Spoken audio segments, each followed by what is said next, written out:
ফার্স্টে আসছে যে আই রুল। আই রুলের মধ্যে আমাদের টোটাল 12খানা আই রুলকে আমাদেরকে করতে হবে। এই 12খানা আই রুল কিন্তু শর্ট নোটের টাইপে পরীক্ষায় আসে। হ্যাঁ, এবার আই রুল নাম দিয়েও আসে, রুল নাম্বার দিয়েও আসে, বা voltage level I rules for voltage level definition, I rule for service line আর অ্যাপারেটাস কানেকশন, এইভাবেও আসতে পারে।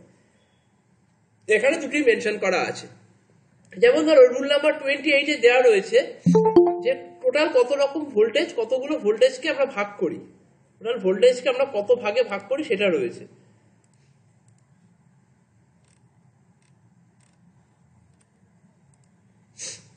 লো ভোল্টেজ যেটা এক্সিড করবে না 250 ভোল্টেজকে, সেটা হচ্ছে লো ভোল্টেজ। মিডিয়াম ভোল্টেজ যেটা 650 ভোল্ট পর্যন্ত, মানে 250 থেকে 650 ভোল্ট পর্যন্ত হচ্ছে মিডিয়াম ভোল্টেজ।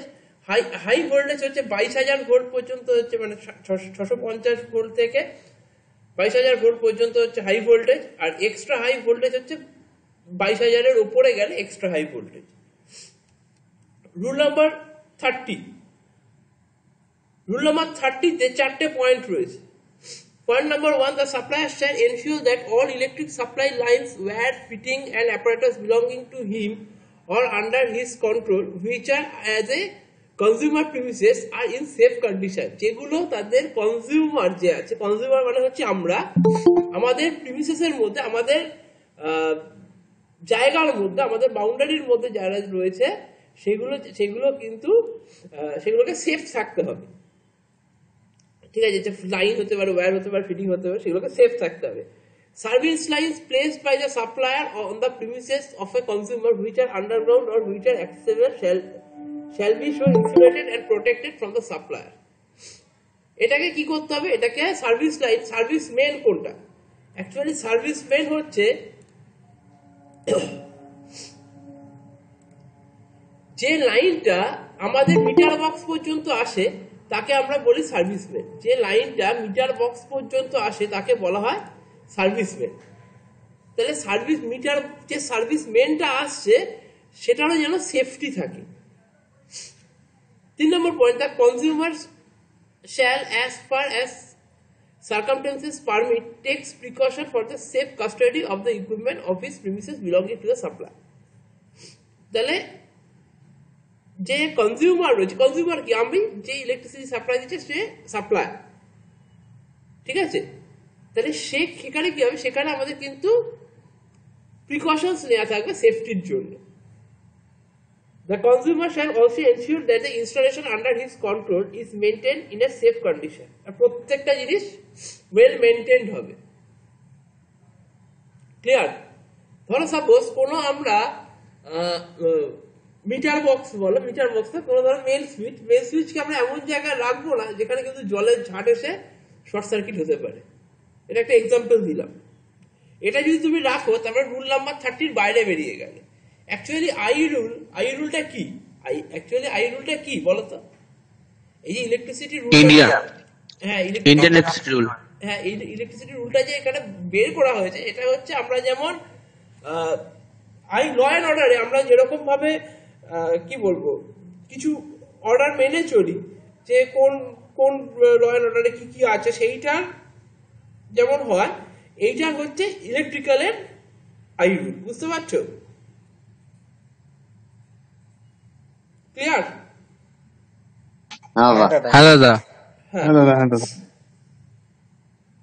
এবার এইগুলোর উপর বেস করে আমাদেরকে কি হয়, মানে এই ইলেকট্রিক্যালসের উপরে যে রুলগুলো রয়েছে এর উপর বেস করে আমাদেরকে কাজ করতে হয়। Cut out on consumer premises. Cut out মানে কি? কাট আউট কাকে বলে জানো? ডিসকানেক্ট করা। হ্যাঁ, the supplier shall provide a suitable cutout in each conductor of every service line other than an earth or earth neutral conductor. তাহলে earth neutral conductor-এ একটা করে কাটআউট থাকবে। এবার দেখো এগুলো অনেক বড় বড় করে দেওয়া আছে, আমি পুরোটাই দিয়েছি যাতে বোঝার সুবিধা হয়। তোমরা যদি মনে করো যে আমার এত বড় আই রুল লিখতে প্রবলেম হচ্ছে, একটু ছোট করে লিখবো, নিজেদের মতো করে কিন্তু সেগুলোকে একটু ছোট করে নিই, যার যতটা দরকার পড়বে সেটাকে ততটা ছোট করে নিই। Every electric supply line other than the earth or earth neutral conductor of any system on the earth external conductor of a concentric cable shall be protected by a suitable cutout by its owner.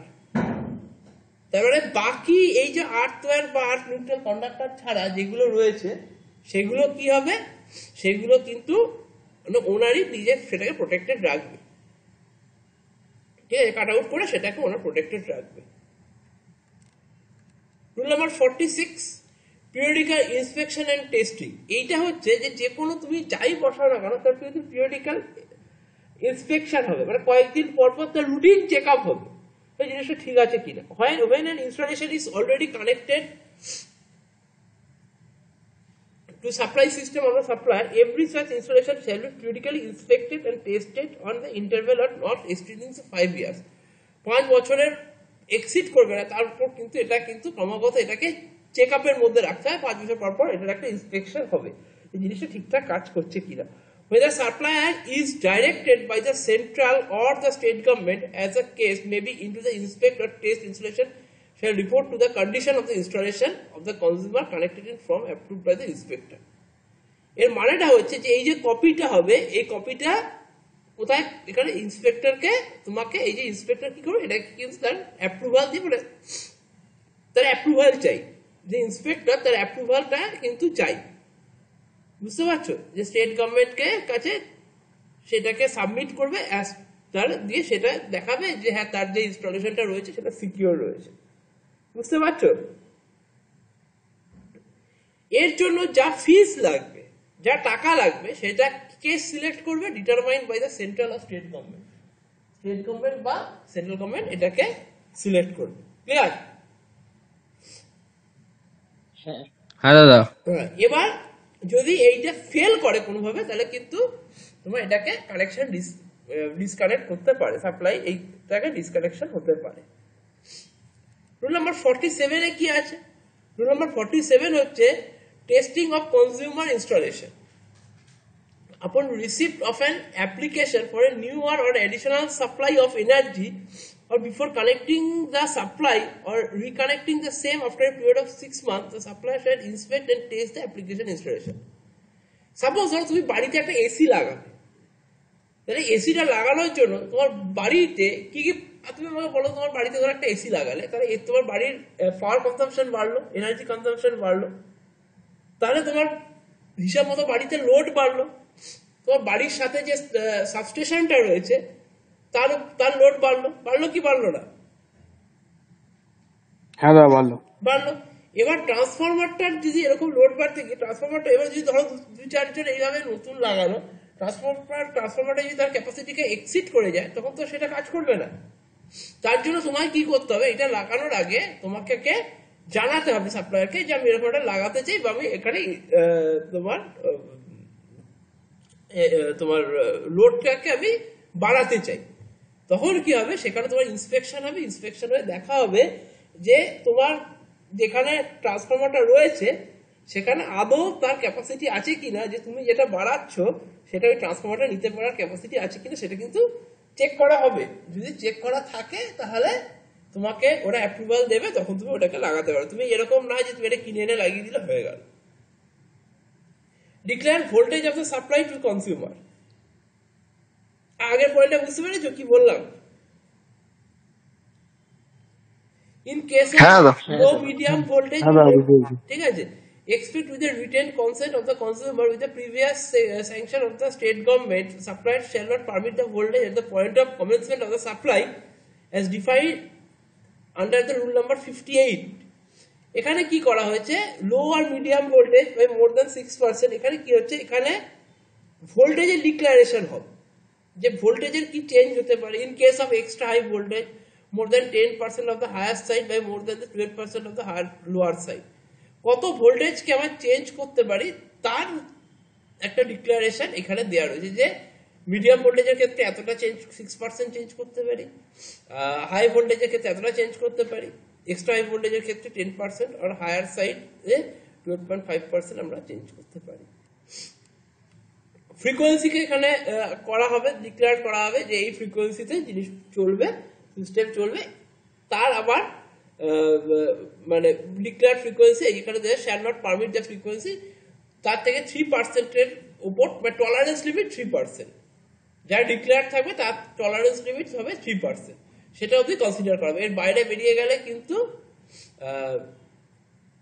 মানে সেটা আর consider করা হবে না। ওই জন্য expect with the written consent of the consumer or with the previous sanction of the state government, and the supplier shall not permit the frequency of alternating current supply to vary from the declared frequency by more than 3%. যা তুমি যা connect করবে তার frequency যেন যে standard frequency রয়েছে তার থেকে 3%-এর বেশি যেন চেঞ্জ না হয়। বোঝা গেছে?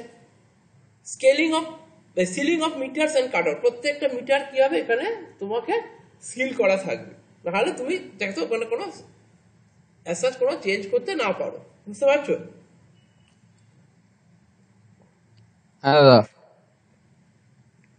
লোয়েস্ট কন্ডাক্টর মানে হচ্ছে তোমরা যখন ধরো সবচেয়ে নিচে যে কন্ডাক্টরটা রয়েছে কতটা ডিস্টেন্স ফাঁকা রাখতে হবে। আমরা স্যাক ক্যালকুলেশন করেছিলাম কেন? গ্রাউন্ড ক্লিয়ারেন্স আমাদেরকে ক্যালকুলেশন করার জন্য। গ্রাউন্ড ক্লিয়ারেন্স কিন্তু খুব ইম্পর্টেন্ট। প্রত্যেকটা জায়গার জন্য বিভিন্ন ভোল্টেজের জন্য আলাদা আলাদা গ্রাউন্ড ক্লিয়ারেন্স আমার প্রেফারেবল। সেই আলাদা আলাদা গ্রাউন্ড ক্লিয়ারেন্স কিন্তু এখানে আলাদা আলাদা করে দেওয়া রয়েছে। For low and medium voltage lines 5.8 metre, for high voltage line 6.1 metre. No conductor of an overhead line including servicemen erected along the street shall as part there is a height less than 5.5 meter, for high voltage 5.8 meter. প্রত্যেকটা লাইনে তাদের নির্দিষ্ট height করে দেওয়া আছে যে কত হাইটে সেটা থাকতে পারবে বা মিনিমাম কত হাইট রাখতে হবে। ক্লিয়ার?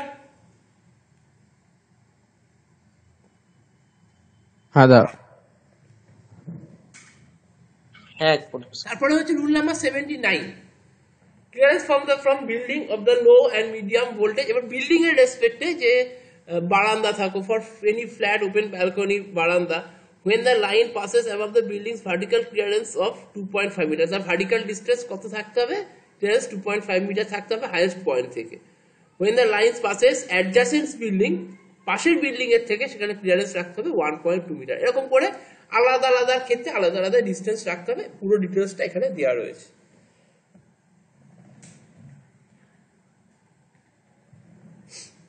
এবার তোমাদের এই যে এবার হচ্ছে rule number 87, when an overhead line crosses nearby the telecommunication line, the owner of the overhead line shall protect its manners laid down the code of practice of the Power and Telecommunication Coordination Committee.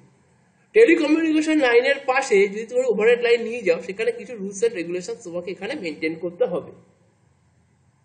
A person is, যেমন ধরো point 4, a person erecting or proposing to erect an overhead line may require the owner of the overhead line to provide the protection referred to the sub rule 3 within the 21 days of the receipt of the notice। তার মানে সেই 21 দিনের মধ্যে তাকে এখানে ওই যে টেলিকমিউনিকেশনের সাথে অন্য লাইনের জন্য যে রুলস এন্ড রেগুলেশন সেগুলো এখানে দেওয়া রয়েছে।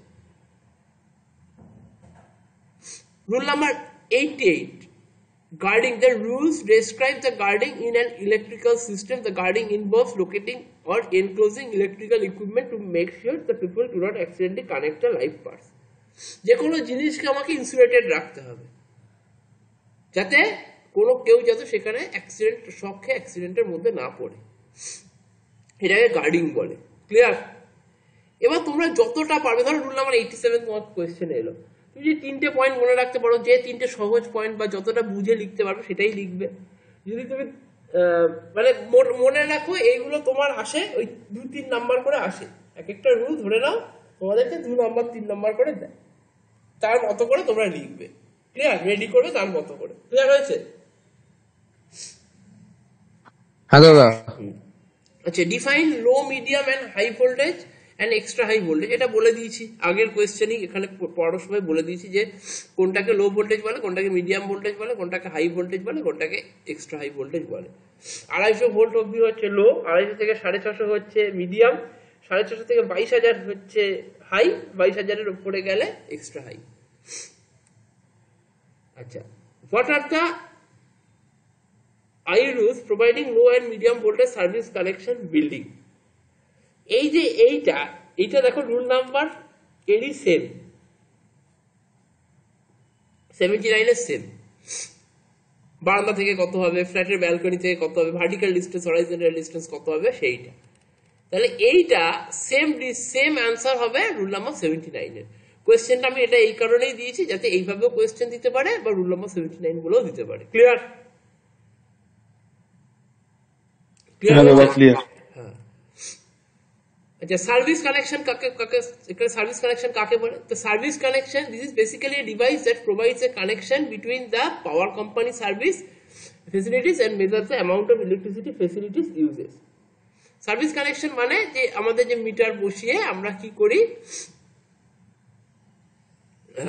সার্ভিসের সাথে মানে যে সার্ভিস প্রোভাইডারের সাথে সাপ্লায়ারের যে কানেকশনটা হয়, যেখানে মানে আমার মিটার যেখানে বসে সেখানেই তো সার্ভিস সাপ্লায়ার এসে কনজিউমারকে কানেকশন দিয়ে দিল, সেই কানেকশনটাকে বলা হয় service connection. This is basically device that provides a connection between the power company service and facility and also measure the amount of electricity, কতটা ইলেকট্রিসিটি ইউজ করছে সেটাকেও সে হিসাব করে। From here a meter either fits a disconnect switch or a main breaks the fuse panel. এখানে একটা কি থাকে, এখানে একটা মিটার থাকে আর একটা মেন সুইচ থাকে যেটার সাথে আমি কানেক্ট বা ডিসকানেক্ট করতে পারি, তাই তো? থাকে তো, প্রত্যেক বাড়ি ঢোকার সময় তো একটা মিটার বক্স থাকে তো। হ্যাঁ দাদা। নেক্সট হচ্ছে ফাংশন অফ ইএলসিবি। ইএলসিবি মানে কি? ইএলসিবি কথাটার মানে হচ্ছে আর্থ লিকেজ সার্কিট ব্রেকার। এইটা হচ্ছে ছবি, আমি একদম ছবিতে গিয়ে বোঝাই। আর্থ লিকেজ সার্কিট ব্রেকার কি? আর্থ লিকেজ সার্কিট ব্রেকার দু রকমের হয়, একটাকে বলা হয় ভোল্টেজ ইএলসিবি, একটাকে বলা হয় কারেন্ট ইএলসিবি। ভোল্টেজ ইএলসিবিটা হচ্ছে এইটা, আর কারেন্ট ইএলসিবি হচ্ছে আরসিসিবি। ঠিক আছে, ভোল্টেজ ইএলসিবি হচ্ছে এইটা আর কারেন্ট ইএলসিবি হচ্ছে আরসিসিবি। এখন কি করে কাজ করে?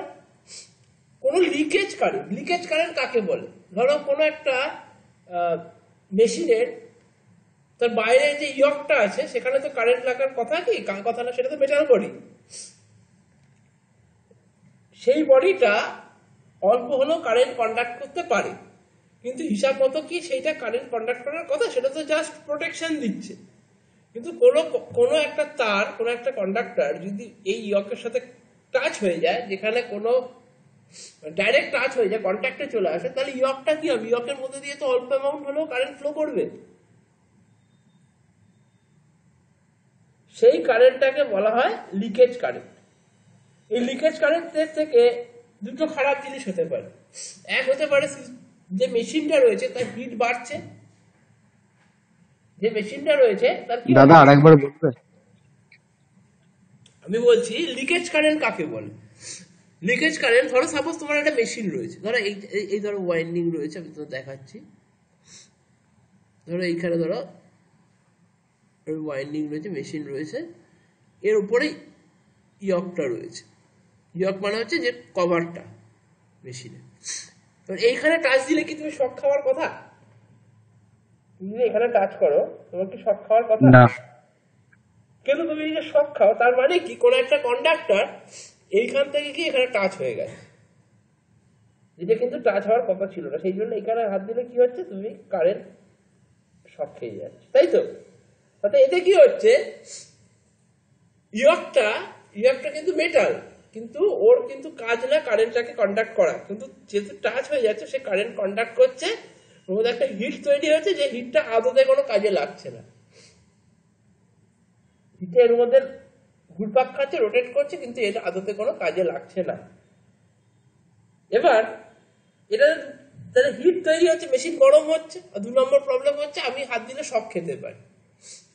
এইটাকে বলা হচ্ছে, এই কারেন্টটাকে বলা হচ্ছে লিকেজ কারেন্ট। লিকেজ কারেন্টের ডিসঅ্যাডভান্টেজ হচ্ছে এই দুটো। এবার এখানে কি করা হয়, এখানে লিকেজ কারেন্টকে আটকানোর জন্য একটা রিলে লাগানো হয়। এই যে রিলে, যেখানে এই যে ইয়ক থেকে একটা তার, ধরো এটা এই লোডটাই ধরো হচ্ছে মোটর থেকে একটা তার এখানে আসে, আর এই সার্কিট ব্রেকার, এই যে RYB আর নিউট্রাল রয়েছে সেখান থেকে একটা কারেন্ট এখানে আসে। এই রিলেটা কি করে, এই দুটো কারেন্টের ডিফারেন্স করে। ঠিক আছে, এইখানের মধ্যে দিয়ে যদি কারেন্ট I2 ও যায়, এখানের মধ্যে দিয়ে কারেন্ট যদি I1 হয়, তাহলে রিলেটা কি করে, I1 মাইনাস I2 করে, ডিফারেন্স ক্যালকুলেট করতে যায়। ডিফারেন্স ক্যালকুলেট করতে গেলে কি করতে হবে? ডিফারেন্স যদি এটাকে ক্যালকুলেট করতে যায় তাহলে কিরকম হবে? I1 এ কি অ্যাকচুয়ালি কোনো কারেন্ট পাওয়ার কথা বলো তো? I1 এ কোনো কারেন্ট পাওয়ার কি কথা? ওখানে লিকেজ কারেন্ট হতে পারে কিছুটা। I1 এ তো কারেন্ট পাওয়ার কথা না। না, এবার যদি ধরো এইখানে কোনো কারেন্ট পেয়ে যাচ্ছ, রিলেতে এখানে যদি কোনো কারেন্ট পেয়ে যাচ্ছ, I1 এর কারেন্টের ভ্যালু রয়েছে, তার মানে কি এখানে লিকেজ কারেন্ট এখানে আসছে, সেই জন্য তো কারেন্টটা পাচ্ছ। বুঝতে পারছো আমার কথাটা? ধরো আচ্ছা আমার কথা, আচ্ছা আমি আরেকটু অন্যভাবে বোঝাই। ধরো এটা বাদ দাও। ধরো তোমার এখানে এই বাইরে কারেন্ট ধরো আই এর ভ্যালু কি পাওয়ার কথা 0 হওয়ার কথা না কিছু একটা ভ্যালু হওয়ার কথা? আই এর ভ্যালু কত হওয়ার কথা? 0 হওয়ার কথা। 0 হওয়ার 0 কেন 0 হওয়ার কথা আই এর ভ্যালু? কারণ ওখানে কোনো কারেন্ট যাওয়ার কথাই না। এবার ধরো আই এর ভ্যালু 2, 3 একটা পারমিসিবল লিমিট আমি ধরছি 1 অবধি আমি ওটাকে কনসিডার করতে পারি। যদি 1 এর উপরে হয়ে যায় তার মানে কি, তার মানে আই এর ভ্যালু কিন্তু এখন মানে কি বলবো, নর্মাল না, অ্যাবনর্মাল। তার মানে লিকেজ কারেন্ট হচ্ছে। যদি আই এর ভ্যালু 2 বা 3 আসে তার মানে লিক হচ্ছে কারেন্ট, তাই তো? এবার যদি লিক করে কারেন্ট, এবার যদি এখান থেকে ধরো আই এর ভ্যালু 2 বা 3 বা 4 যাই আসে না কেন, যদি এটা হয় তার মানে কি লিক করছে। যদি লিক করে তার মানে লিকেজ কারেন্ট আছে।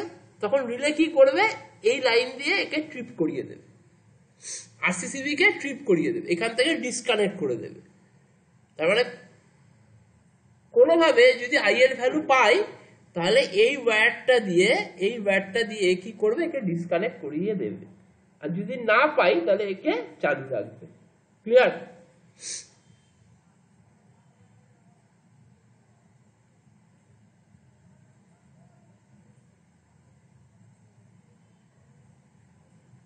বুঝতে প্রবলেম হলে বলবে, কারণ কেটে আসছে, শুনতে পারলাম না। আমি বলছি যে ধরো কোনো কারণে এইখানে লোডের মধ্যে দিয়ে কি কোনো কারেন্ট আসার কথা? আর্থ লিকেজ সার্কিট ব্রেকার তো। আর্থ লিকেজ সার্কিট ব্রেকার মানে কি, যে কোনো লিকেজ কারেন্ট হলে তাহলে এখান দিয়ে আসবে। যদি লিকেজ কারেন্ট হয় তাহলে এই রিলেটা কি করবে, সেন্স করবে যে লিকেজ কারেন্ট আসছে, তখন এ কি করবে, এই লাইনের থ্রু একে ট্রিপ করাবে। এই যে লাইনটা রয়েছে এই লাইনের থ্রু একে ট্রিপ করিয়ে দেবে, এই জায়গাটা ডিসকানেক্ট করিয়ে দেবে। ক্লিয়ার? হ্যাঁ দাদা। কারো কোনো ডাউট নেই এত অব্দি? না দাদা। এবার হচ্ছে আরসিসিবি। আরসিসিবি হচ্ছে কারেন্ট ইএলসিবি, বা এটাকে রেসিডুয়াল কারেন্ট সার্কিট ব্রেকার বলে। হিসাব মতো কি বলে, যে কারেন্টটা ফেজ দিয়ে আসছে যদি লিক না হয়, এটা তো লিকেজ কারেন্ট, যদি কোথাও লিক না হয় ঠিক ততটা কারেন্ট নিউট্রাল দিয়ে বেরোবে। যদি এই কারেন্ট যতটা এখান দিয়ে আসবে ততটা কারেন্ট এখান দিয়ে যাবে, তাই তো? হ্যাঁ। এবার ধরো কোনো কারণে লিক হয়েছে, তাহলে এখানে যদি 10 অ্যাম্পিয়ার কারেন্ট যায়, এখান দিয়ে মধ্যে 5 অ্যাম্পিয়ার কারেন্ট ফেরত যাবে। তার মানে কি এখানে 5 অ্যাম্পিয়ার কারেন্ট এখানে আটকে গেছে, লিক হচ্ছে, তাই তো?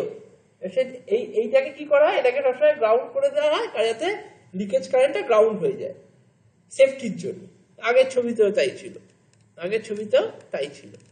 এখন কি হচ্ছে, এখন এই দুটো কারেন্টের ডিফারেন্স মেজার করছে এই কারেন্ট সার্কিট ব্রেকার, এই কারেন্ট ট্রান্সফরমার সিটিটা কি করছে, এদের দুজনের মধ্যে কারেন্টের ডিফারেন্স মেজার করছে। যদি কোনো ডিফারেন্স পায় তার মানে কিছু কারেন্ট আমার লোডে চলে গেছে, যে কারেন্টটা কিনা লিকেজ কারেন্ট। তার জন্য কি করবে, রিলে কি করবে, এই থ্রু এই লাইন দিয়ে এটাকে ট্রিপ করিয়ে দেবে। ক্লিয়ার? হ্যাঁ দাদা। হ্যাঁ দাদা ক্লিয়ার আছে। এবার যদি এখান দিয়ে 10 যায়, আবার 10 যদি ফেরতই যায়, 10 এলো এখান দিয়ে 10 ফেরত গেল, তার মানে কি রিলের মধ্যে কি কোনো কারেন্ট আছে? কোনো কারেন্ট নেই। না। তার মানে কি সিস্টেম ঠিক আছে, কোনো লিকেজ কারেন্ট নেই। ঠিক আছে?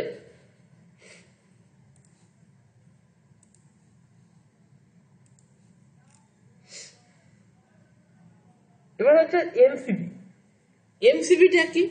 এমসিবি হচ্ছে মিনিয়েচার সার্কিট ব্রেকার, সারা বাড়িতে আমাদের সবার বাড়িতে রয়েছে। এখানে কি হয়, আগে যেরকম রিওয়ারেবল ফিউজ ইউজ করতাম সেই রিওয়ারেবল ফিউজের জায়গায় আমরা এখন কি ইউজ করি, এমসিবি। এইটার ওয়ার্কিং প্রিন্সিপাল কম বেশি লোকজন সবাই জানো, এটাকে নিয়ে আমি ওভারঅল বিশাল ডিসকাশন কিছু করছি না, কিন্তু যেটা একটা ইম্পর্টেন্ট কোয়েশ্চেন এটাকে আমি দিয়ে রাখছি, ঠিক আছে।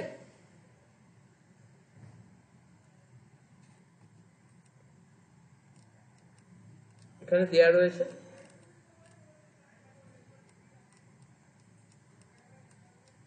আচ্ছা এলআরসি ফিউজ, এইগুলোকে বলতে হবে লো রাপচারিং ক্যাপাসিটি ফিউজ। লো রাপচারিং ক্যাপাসিটি ফিউজ মানে হচ্ছে যেটা ক্যাপাসিটি কিন্তু কম। এই এই ফিউজ দু রকমের হয়, একটা লো রাপচারিং ক্যাপাসিটি ফিউজ, একটা হাই রাপচারিং ক্যাপাসিটি ফিউজ, একটা এলআরসি ফিউজ, একটা এইচআরসি ফিউজ, ঠিক আছে। লো ফল্ট কারেন্ট হ্যান্ডেল করার জন্য থাকে এলআরসি ফিউজ, আর হাই ফল্ট কারেন্ট মেজার করার জন্য থাকে এইচআরসি ফিউজ। LRC fuse কি হয়, LRC fuse is made with material that's have low melting point, যার melting point অনেক কম থাকে, typically thin wire or strip of metal. This allows fuse to blow or rupture মানে কি blow করা when the current exceeds the threshold value. threshold value মানে একটা নির্দিষ্ট ভ্যালুর পরে যখন কারেন্টটা চলে যায় তখন তো ফিউজটা অপারেট করা শুরু করে, তখন ফিউজটা মেল্ট হয়ে যায়, ব্লো করে, এরকম কিছু হয়। তাহলে যেই কারেন্টের উপরে গেলে এটা মানে যে কারেন্টের ভ্যালুর উপরে গেলে ফিউজটা কাজ করে তাকে বলা হচ্ছে, এখানে সেই কারেন্টটাকে বলা হচ্ছে threshold value. When the electrical current flowing through the fuse exceeds its rated capacity, the heat generated by the current melts the fuse element. যে হিটটা জেনারেটেড হচ্ছে বাই দ্য কারেন্ট, সেটা কি করছে, সেটা ফিউজ এলিমেন্টকে মেল্ট করে দিচ্ছে। তাহলে when the electrical current flowing through the fuse, যখন ইলেকট্রিক্যাল কারেন্ট ফিউজের মধ্যে দিয়ে ফ্লো করে রেটেড ক্যাপাসিটিকে ক্রস করে যায়, এবার যে হিটটা তৈরি হয়, heat generated by the current melts the fuse element. Clear? Once the fused element melts, it breaks the circuit, preventing further current flow. This protects the electrical equipment and wiring from the damage caused by the excessive current. তাহলে আবার সেটাকে আমাকে আলাদা করে আবার লাগাতে হবে। LRC fuses are typically used in the circuit as a short circuit current relatively low circuit by electronics device আমরা সেটা ব্যবহার করে থাকি। They are preferred in these settings because of their fast response. এদের রেসপন্স টাইম কিন্তু খুব তাড়াতাড়ি, মানে ফাস্ট রেসপন্স করে। এদিক থেকে LRC ফিউজের সুবিধা হচ্ছে এইটা। HRC ফিউজ কি? HRC ফিউজ হচ্ছে এইটা, এখানে ফিলিং পাউডার থাকে, ফিউজ এলিমেন্টস থাকে, একটা আউটার এলিমেন্ট থাকে, ঠিক আছে, লিঙ্ক থাকে, এই দুটো লিঙ্ক থাকে, ব্রাশ এন্ড স্প্রেড দিয়ে ব্লক করা থাকে। কি করে কাজ করে, ওয়ার্কিংটা কি? When the fuse current increases due to the fault, the fuse element melts before the fault current reaches its first peak. First peak মানে কি, যখন ধরো কারেন্টটা যখন ফ্লো করছে না, ধরো নর্মাল কারেন্ট, এটা ফল্ট কারেন্ট কেমন হবে, ফল্ট কারেন্ট এইখানে চলে যাবে, এই যে প্রথমবার উঠলো এইটাকে বলা হচ্ছে তার first peak. When the fuse current increases due to the fault, fuse element melts before the fault current reaches the first peak. First পিকে উঠে গেলে, ধরো ফার্স্ট পিকে উঠে গেলে কি সমস্যা, ফার্স্ট পিকে উঠে গেলে কারেন্টের ভ্যালু এতটাই হাই হয়ে যাবে যে মেশিনের সাথে কানেক্ট করা আছে, ফিউজটা যে মেশিনটাকে প্রোটেক্ট করছে, তাহলে একটা মোটরের সাথে একটা লাইন কানেক্ট করা আছে, যেটা একটা এইচআরসি ফিউজ আছে, যখন ফল্ট হবে এতটাই কারেন্ট বেড়ে গেল, যদি ফার্স্ট পিকের আগে যদি এইচআরসি ফিউজ যদি কাজ না করে তাহলে মোটরটা কি হবে, জ্বলে যাবে। ওই হাই কারেন্টে, যে ফার্স্ট পিক মানে সবচেয়ে হাই কারেন্ট, সেখানে গিয়ে মোটরটা কি হবে, সেই হাই কারেন্টের রেসপেক্টে মোটরটা নষ্ট হয়ে যাবে, বার্ন আউট হয়ে যাবে। তার জন্য ফার্স্ট পিকে পৌঁছানোর আগেই এইচআরসি ফিউজকে কাজ করে তোমাকে ওটাকে ডিসকানেক্ট করে দিতে হবে। As the elements melts, it vaporized and dispersed. During the arcing period, the chemical reaction between the metal vapor and quartz powder form a high resistance substance which helps in quenching the arc. তাহলে যখন এই মাঝখানের এলিমেন্টটা ভেপারাইজড হয়ে যাচ্ছে, melt হয়ে যাচ্ছে, ভেপারাইজড হয়ে যাচ্ছে, ডিসঅ্যাপিয়ার হয়ে যাচ্ছে, তখন ওদের মাঝখানে, মানে এই যে দুটোর মাঝখানে এই যে দুটোর মাঝখানে একটা কি হবে, এটা তো থাকছে না, মাঝখানে এই লাইনটা থাকছে না, কিন্তু সেই সময় একটা আর্ক তৈরি হয়ে যাওয়ার একটা হাই চান্স থাকছে। আর্ক মানে কি, একটা আগুনের একটা রে টাইপ তৈরি হয়ে যাচ্ছে, একটা স্পার্ক তৈরি হয়ে যাওয়ার চান্স থাকছে, যেটা কিনা এই পাশের সাথে লেফট হ্যান্ড মানে এই এর মধ্যে একটা কানেকশনকে ধরে রাখে। তোমরা এইটা ওই এর আগে পড়েছিলে, ঠিক আছে, সুইচ গিয়ারে পড়েছিল। সুইচ গিয়ারে যে আর্ক কি করে হয়, আর্ক হচ্ছে যখন দুটো কন্ডাক্টরের মধ্যে ডিসকানেকশন হয়ে যায়, তখন ওখানে কিন্তু যদি হাই ভোল্টেজ বা হাই কারেন্ট থাকে, তখন এর মধ্যে কিন্তু একটা কানেকশন করে নতুন করে রিবিল্ড হওয়ার চেষ্টা হয়, একটা স্পার্ক তৈরি হয়, যে স্পার্কটাকে বলা হয় আর্ক। আর সেইটা যাতে তৈরি না হয় তার জন্য কি করা হয়, তার জন্য এই যে during the arcing period the chemical reaction between the metal vapour and quartz powder high resistance create করে। মেটাল ভেপার আর কোয়ার্টজ পাউডার যেখানে থাকে, এর ভেতরে তো থাকে, এই যে মেটাল ভেপার আছে, কোয়ার্টজ পাউডার রয়েছে, এটা কি করে, এটা একটা হাই রেজিস্ট্যান্স তৈরি করে। যদি এর ভেতরে কোনোভাবে হাই রেজিস্ট্যান্স তৈরি হয়, তাহলে কিন্তু এই আর্কটা আর তৈরি হবে না, মাথায় রাখবে। কোনোভাবে যদি এর মধ্যে হাই রেজিস্ট্যান্স তৈরি করতে পারি, তাহলে এর ভেতরের আর্কটা আর থাকবে না। ক্লিয়ার? না, বলছি হাই রেজিস্ট্যান্সটা কিভাবে তৈরি হবে? এমনি অটোমেটিক না কিছু দিয়ে? পাউডার আর কোয়ার্টজ পাউডারের দিয়ে তৈরি হবে, কেমিক্যাল রিঅ্যাকশনে তৈরি হবে। কেমিক্যাল রিঅ্যাকশন হবে, ঠিক হ্যাঁ, আছে। এতে আছে দেখো মেটাল ভেপার আর কোয়ার্টজ পাউডারের কেমিক্যাল রিঅ্যাকশন তৈরি হবে। Characteristics and operation of fuse, এটা সবাই জানো, এটা নিয়ে আর বেশি ডিসকাস করছি না, ঠিক আছে। Low melting point, conductivity high, free from the deterioration, low cost, এগুলো হতে হবে। ফিউজিং ফ্যাক্টর কি? Fusing factor ratio of minimum fusing current of a fuse to the current rating.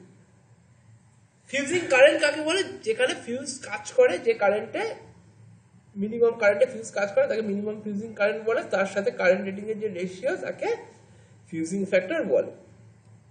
একজন কোয়েশ্চেন করেছিল কেবেলের লেইং মেথডটা কি, ভুল আছে, এটা লেইং মেথড হবে। লেইং মেথডটা কি? লেইং মেথড কি? এখানে অনেক রকম লেইং মেথড রয়েছে। ডাইরেক্ট বুরিয়াল লেইং মেথড রয়েছে। এইখানে কি হয়, এখানে cables are put directly underground with use of conduit or tap. এখানে কোন রকম গর্ত খুঁড়ে কন্ডিট বানানো হয় না, ডাইরেক্ট কেবলটাকে মাটির তলা দিয়ে ঢুকিয়ে দেওয়া হয়। কন্ডিট মানে কি, ভেতরে একটা পাইপের মতো বানানো হবে, তার ভেতর দিয়ে কন্ডাক্টরকে দেবে, এটাকে বলা হচ্ছে কন্ডিট। বুঝতে পারছো তো? মানে একটা ধরো এরকম চ্যানেল বানানো হলো, তার মধ্যে দিয়ে এর ভেতর দিয়ে তারটাকে নিয়ে যাওয়া হবে, এটা হচ্ছে কন্ডিট। মানে কন্ডিট না বানালে সেটাকে ডাইরেক্ট বুরিয়াল মেথড বলবো, কন্ডিট বানালে কন্ডিট ইনস্টলেশন বলছি, কন্ডিট বানিয়ে যদি সেখানে ঢোকানো হয় সেটাকে কন্ডিট ইনস্টলেশন বলছি। ট্রেঞ্চিং মানে কি, টেনে। ট্রেঞ্চিং ইনভলভস ডিগিং এর ট্রেঞ্চ, একটা গর্ত খুঁড়ে সেখানে একটা ট্রেঞ্চ করে তারটাকে টেনে সেখান দিয়ে ভেতর দিয়ে নিয়ে যাওয়া হয়, এটাকে ট্রেঞ্চ বলা হয়, ঠিক আছে। This method is often used in power distribution underground utilities, এর ভেতরে এটা করা হয়। ডিরেকশনাল বোরিং কি? Directional boring also known as horizontal directional drilling. Horizontal ভাবে ড্রিল করে আমরা কি করব, কেবলটাকে নিয়ে যাব। ড্রিল করা তো বোঝো, ধরো তুমি একটা জায়গায় তুমি কেবল বসাচ্ছ, তুমি কি এইখান থেকে ধরো এই এতটা অব্দি কেবল বসাচ্ছ, তুমি কি এই পুরোটা মাটিটা খুঁড়বে, এই পুরো জায়গাটা খুঁড়বে না, আমি এখান থেকে খুঁড়বো বা খুঁড়ে সেটাকে ঠেলে ঢুকিয়ে দেবো, বা এটাকে এখান থেকে মানে টেনে বার করবো, হয় ঠেলে ঢুকিয়ে দেবো না টেনে বার করবো। আমি তো পুরোটা খুঁড়বো না, আমি যদি পুরোটা খুঁড়ি তাহলে সেটা ডাইরেক্ট বুরিয়াল মেথড হয়ে যাচ্ছে। ক্লিয়ার? হ্যাঁ দাদা। হ্যাঁ দাদা। এরকম ধরো ট্রে বানিয়ে যদি করা হয় তাহলে সেটাকে কেবল ট্রে বলা হয়, বা ট্রের মধ্যে দিয়ে যদি কন্ডিটকে নিয়ে যাওয়া হয় তাহলে সেটাকে কন্ডিট ট্রে বলা হয়। এরিয়াল ইনস্টলেশন কি? Aerial cable installation involve suspending cables on support structure like utility poles or towers. Aerial কেবলটা কি জানো? এরিয়াল কেবল ইনস্টলেশন কি হয়?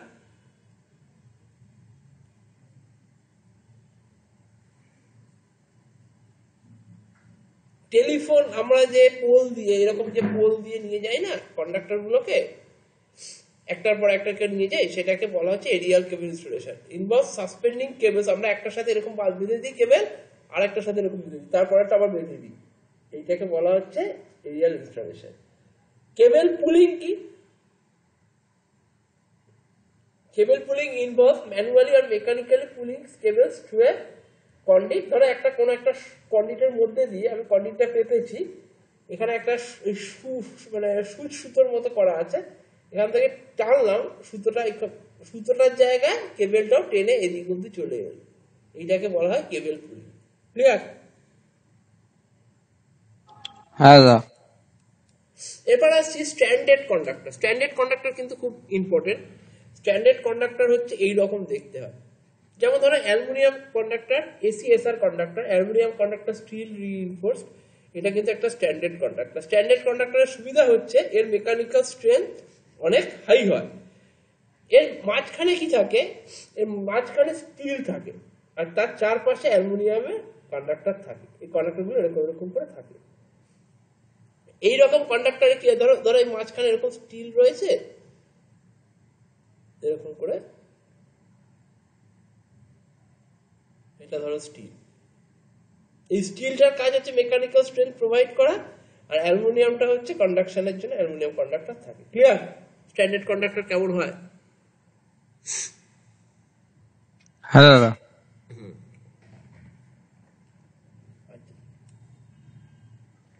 তাহলে নর্মাল কন্ডাক্টরের সাথে স্ট্যান্ডার্ড কন্ডাক্টরের সুবিধা কি? এই কোয়েশ্চেনটা এসেছিল গত বছর, যে নর্মাল কন্ডাক্টরের কিন্তু মেকানিক্যাল স্ট্রেংথ বেশি থাকে না। এখানে লেখা আছে দেখো, স্ট্যান্ডার্ড কন্ডাক্টর আর widely used in electrical power system for the transmission and distribution line.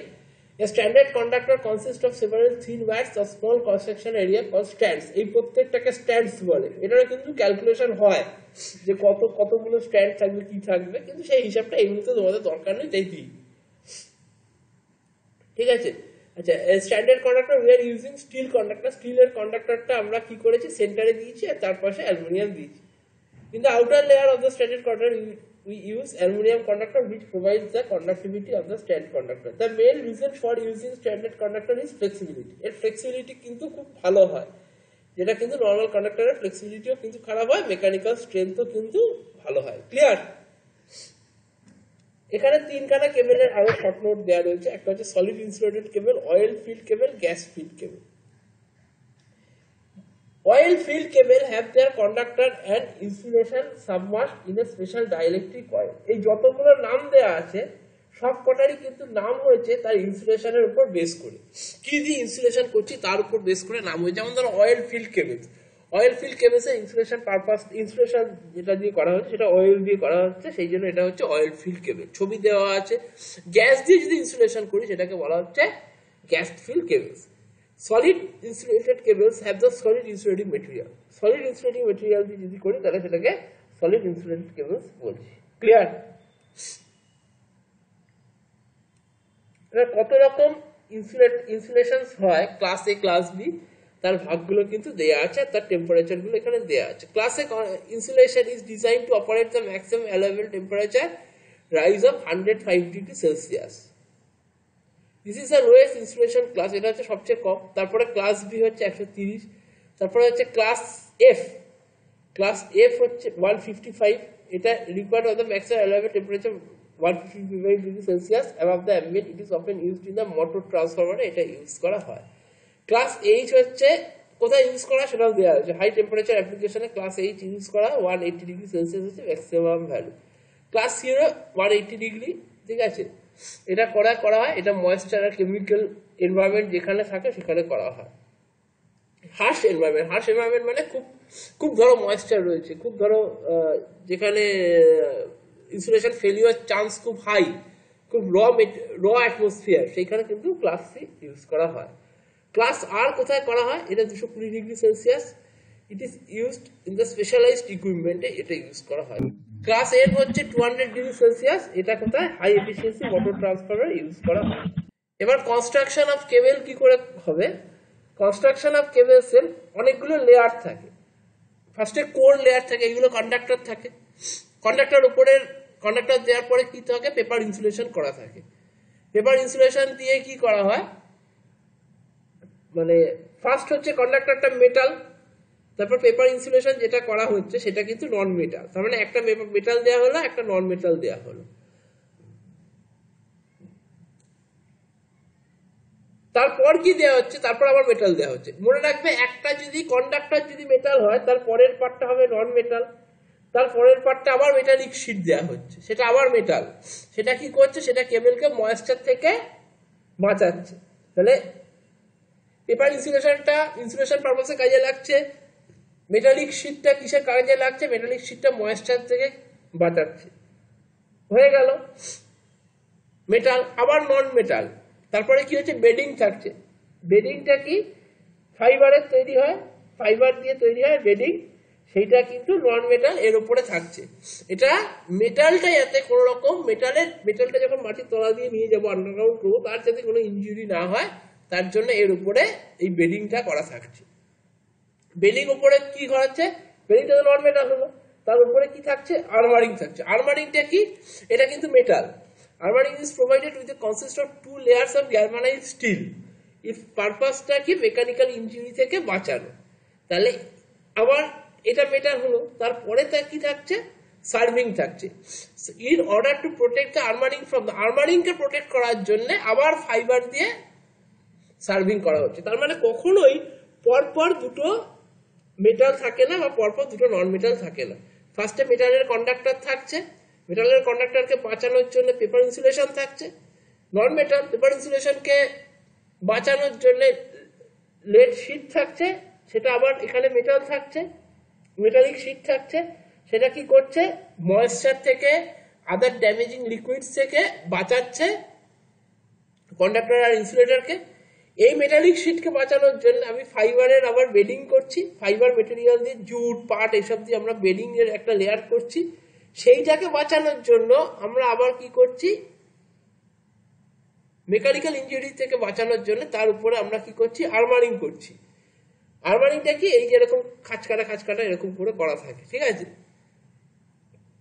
আর্মারিং এর উপর আমরা কি করছি, আর্মারিং হচ্ছে, আর্মারিং দুটো গ্যালভানাইজড স্টিল দিয়ে করা হয়। আর্মারিং এর উপর আমরা কি করছি, সার্ভিং করছি। সার্ভিংটা কি, ওটা আবার সেই ফাইবার দিয়ে করা হচ্ছে, এর উপরে করা হচ্ছে। বোঝা গেছে?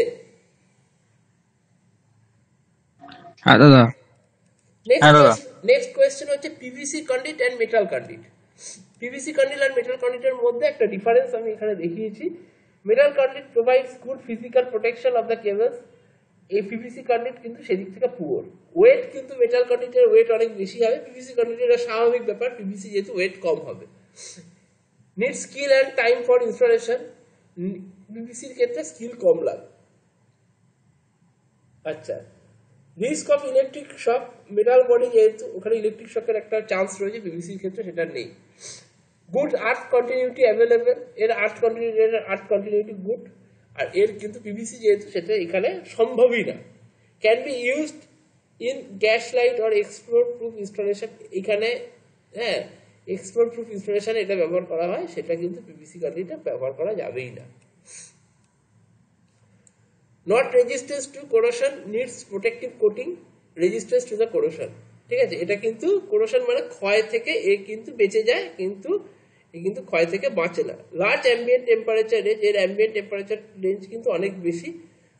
Suitable for limited temperature range, এর কিন্তু টেম্পারেচার রেঞ্জ কিন্তু লিমিটেড। ফায়ার রেজিস্ট্যান্স, এটা কিন্তু ফায়ার রেজিস্ট্যান্স না, পিভিসি কিন্তু ফায়ার রেজিস্ট্যান্স না, নন ফায়ার রেজিস্ট্যান্স। তোমার মেটালের হচ্ছে মোর কস্টলি, পিভিসি হচ্ছে লেস কস্টলি। আচ্ছা, ভেরিয়াস ওয়্যারিং সিস্টেম, এইগুলো হচ্ছে ভেরিয়াস ওয়্যারিং সিস্টেমের সমস্ত এখানে দেওয়া রয়েছে, ঠিক আছে। সিরিয়াল নাম্বার, পার্টিকুলার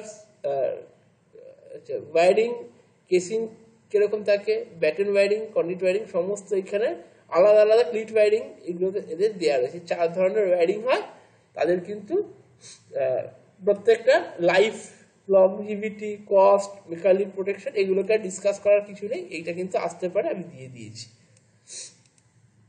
আচ্ছা, 19 নম্বর হচ্ছে factors determining the selection of wiring method. Wiring মেথডের জন্য আমরা কি কি ফ্যাক্টর কাজ করে, ওয়্যারিং এর দাম কত হবে, কস্ট অফ ওয়্যারিং, মানে কি কার উপর বেস করে আমরা কি মেথডে ওয়্যারিং করবো সেটা ভাববো।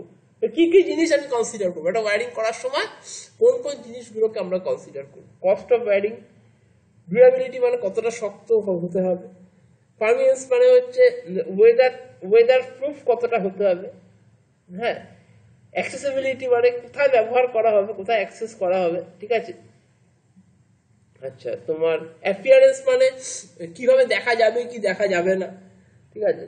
দেখা সেই রকম ভাবে ধরো ধরো ধরো আমি যদি কন্ডিট ওয়্যারিং করি, কনসিল ওয়্যারিং করলে দেখা যাবে না, কন্ডিট ওয়্যারিং করলে কিন্তু দেখা যাবে, সেটাকে অ্যাপিয়ারেন্স বলছি। মেকানিক্যাল প্রোটেকশন দরকার আছে কি নেই, কতটা সেফটি দরকার আছে তার উপর বেস করে। মেইনটেনেন্স কস্ট আমি কতটা করতে পারবো তার উপর বেস করে কিন্তু ওয়্যারিং করা হয়। তার মানে এই 8খানা জিনিস আমাকে কিন্তু ক্যালকুলেশনে রাখতে হয়। এগুলো তোমরা এক লাইনে করে নিজেদের মতো করে লিখতে পারো, ঠিক আছে। আমি এখানে ডিসকাস করে দিচ্ছি যে কিভাবে জিনিসটা সাজানো হয়েছে, তোমরা এক লাইন করেও লিখতে কিন্তু পারো। ক্লিয়ার? হ্যাঁ দাদা। নেক্সট হচ্ছে BIS rules for the domestic installation. Basic যে ইনস্টলেশন রুলস গুলো রয়েছে, সেগুলো ওয়্যারিং রুলস গুলো রয়েছে, সেইগুলো এখানে দেওয়া রয়েছে, ঠিক আছে। সেগুলো কি কি? সেগুলো হচ্ছে AC and DC circuit should be separated, 34 phases should be indicated with red, yellow, blue, ঠিক আছে। If the voltage exceeds 250 volt or the distribution board are the main switch are should be provided with danger board. তার মানে কি, যে আমার যে কি কি রুলস এন্ড রেগুলেশনস রয়েছে, বিআইএস এর ওয়্যারিং এর যে মেনলি কি কি রুলস রয়েছে তার একটা চার্ট এখানে আমি দিয়ে দিয়েছি। এই চার্টটা তোমরা যদি দেখে নাও, এর মধ্যে থেকে যে কটা পয়েন্ট পারবে, তোমরা 19খানা পয়েন্ট আছে, 19খানা পয়েন্ট হয়তো সবসময় লেখা পসিবল হয় না, যে কটা পারবে মনে করে সে কটা লিখবে। ক্লিয়ার? এগুলো আর আলাদা করে ডিসকাস করছি না। যতটা বললাম এতটা কি ক্লিয়ার হয়েছে? জিনিসটা কি তোমাদের মানে সুবিধা হচ্ছে যে এইভাবে যদি করো তাতে তোমার বেসিকটা সুবিধা হচ্ছে?